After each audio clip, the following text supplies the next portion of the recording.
Tomba Maman Faïta pour des voitures. Aujourd'hui, nous pêchons pour de l'argent. Aujourd'hui, nous pêchons pour des postes, n'est-ce pas? Aujourd'hui, nous pêchons pour le pouvoir. Aujourd'hui, nous pêchons pour l'influence. Mais est-ce que vous savez que le premier péché est entré dans le monde, non pas par recherche d'argent, de puissance, d'autorité et de force, mais c'était par la recherche de l'intelligence. Genèse chapitre 3, allez lire dans vos Bibles.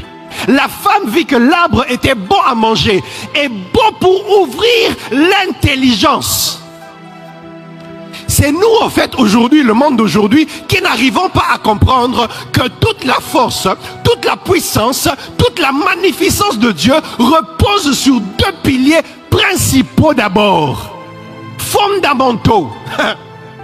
Que l'esprit de l'Éternel est d'abord un esprit hyper puissant, non pas à cause des miracles, mais à cause de sa sagesse et de son intelligence. Est-ce que je peux avancer? À cause de sa sagesse et à cause de son intelligence. Je vous montre une seule chose. La Terre existe depuis combien de temps? Selon la science, la Terre existerait depuis plus ou moins 4 milliards d'années. D'ailleurs, pour être beaucoup plus précis, 4 milliards 450 millions d'années. Mais selon la Bible, la Terre existerait depuis plus ou moins entre 6 000 et 10 000 ans. On estime ça comme ça. Ça veut dire que la Terre existe depuis 4 000 ans avant même que Jésus ne vienne sur la Terre. Donc l'homme existe sur la Terre depuis près de 10 000 ans. Ou depuis près de 6 000 ans. Mais comment vous imaginez que les hommes continuent aujourd'hui, par la science, à étudier une chose que Dieu a créée en 7 jours? Tu commences maintenant à calculer, hein? Dieu a créé toutes choses en 7 jours. Mais l'homme continue jusqu'aujourd'hui à découvrir ce que Dieu a créé, à comprendre ce que Dieu a créé, à étudier ce que Dieu a créé et à essayer de refaire ce que Dieu a créé. Ce n'est que maintenant là que l'homme essaye d'inventer ce qu'on appelle l'intelligence artificielle. Alors que depuis plus de 10 000 ans, l'intelligence spirituelle a créé une chose en 7 jours que l'intelligence artificielle jusqu'aujourd'hui ne peut même pas encore totalement expliquer. Frère, Dieu n'est pas d'abord tout puissant parce qu'il peut séparer la mer en deux. My God! Mais Dieu est tout puissant parce qu'il peut créer le monde en 7 jours et vous donner plus de 10 000 ans pour continuer à étudier les choses qu'il n'a fait qu'en 7 jours. Oh my God! Voilà pourquoi.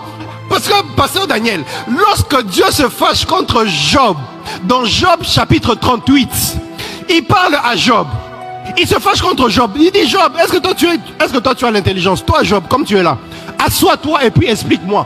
Est-ce que c'est toi qui as séparé la mer? Est-ce que c'est toi qui as tracé les limites? Est-ce que c'est toi qui as calculé le ciel? Est-ce que c'est toi qui as mis les poissons dans la mer? Il explique beaucoup de choses hyper complexes sur la création. Il explique ça à Job. Dieu ne fait pas sa défense en montrant sa toute puissance. Dieu fait sa défense en montrant sa toute intelligence. Oh my God. Dieu fait sa défense devant Job, non pas en lui montrant comment il est tout puissant. Parce que la toute puissance de Dieu ne repose pas d'abord sur ses miracles, mais sur sa capacité intuitive à faire des choses qui nous bouleversent. Mais lorsque vous regardez, vous dites, mais à quel moment il avait pensé à ça? Voilà pourquoi je vous disais que Dieu ne gère pas le monde d'abord par sa puissance, frère. Dieu gère le monde par son intelligence et sa sagesse. Il est celui qui peut dire à Joseph, frère, petit Nara, toi tu vas dépasser tes frères. Joseph, il est là, il se regarde, il dit, mais moi je suis le cadet, comment je fais? Il dit, j'ai même pas besoin d'utiliser ma puissance, je vais utiliser ma sagesse. Il prend, il emmène ses frères à le haïr, ses frères prennent, on le haït, et puis finalement, il est jeté là-bas dans le puits, on le prend, on le vend. Il arrive chez Potiphar, il a des problèmes, on le jette en prison, où il va rencontrer 2 personnes à qui Dieu aura déjà donné des songes, à qui il va interpréter les songes, et puis finalement, Dieu donne un songe là-bas à Pharaon, et puis Pharaon va faire en sorte qu'il y a quelqu'un qui était sorti de la prison, qui va devoir parler de lui à Pharaon, pour que Pharaon le convoque, et puis quand Pharaon va le convoquer, Dieu lui donne l'intelligence et la sagesse de savoir comment il devra gérer pendant le temps de crise, et puis de savoir comment il devra gérer pendant le temps d'abondance. Il donne ça au Pharaon, et finalement, il est établi ministre. Par quelle puissance? Par quel miracle? Il n'y a pas de miracle. La toute puissance de Dieu, c'est sa sagesse et son intelligence. Comment tu as fait des calculs pour prendre un berger derrière les troupeaux, pour faire de lui après quelques années un roi? Frère, ça ce n'est pas l'onction, ça ce n'est pas les miracles, ça c'est l'intelligence et la sagesse. Joseph dit à ses frères, Genèse chapitre 50, le verset 20. Vous aviez médité le mal, vous avez médité de faire du mal, de me faire du mal. Dieu l'a changé en bien pour accomplir ce qui arrive aujourd'hui, pour sauver la vie d'un peuple plus nombreux. Écoutez ce que Daniel dit, Daniel 2, le verset 20 et 21. Daniel prit la parole et dit, béni soit le nom de Dieu, d'éternité en éternité. À lui appartiennent la sagesse et la force.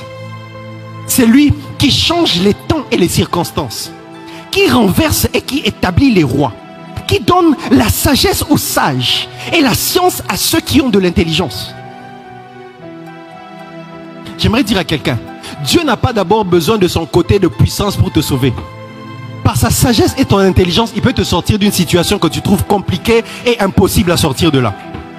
J'aimerais dire à quelqu'un, Dieu est suffisamment sage et intelligent pour que le problème qui toi t'embrouille, tu ne sais pas comment tu vas sortir de là. Dieu est suffisamment sage et intelligent. Voilà pourquoi lorsque Dieu te parle, même par une prophétie, même par une parole prophétique, crois seulement.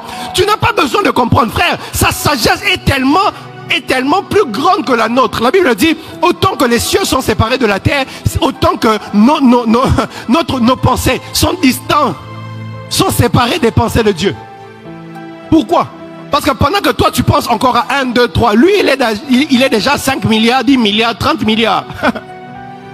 Ton intelligence est beaucoup trop, infiniment, poussiéreusement petite pour essayer de comprendre ce que Dieu essaye de faire dans ta vie. Voilà pourquoi, frère, tu n'as pas besoin de comprendre, crois.